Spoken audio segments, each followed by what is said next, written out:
একটু সুন্দর ব্যবস্থা করেন। সরি ভাই, ও কোরআনের হাফেজ, মনে হয় 21 না 22 বছরের, 2 চোখ চিরতরে হারাই গেছে, আলো ফিরবে না।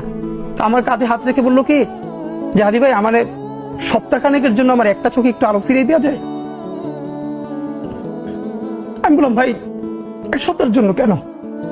বললো ভাই অন্তত আমার মাকে আমার খুব একবার দেখতে মন চাই। আমার মা আমার অনেক নিষেধ করছিল অন্তরে যাইতে, আমি ফিরে আসার সময় মারে দেখি নাই, আমার একটাবার মন চায় আমার মারে দেখি।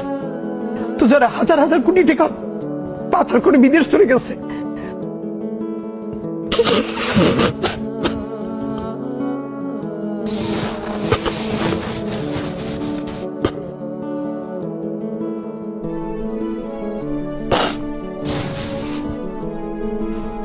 একটু সুন্দর ব্যবস্থা করেন। সরি ভাই। Please take your time.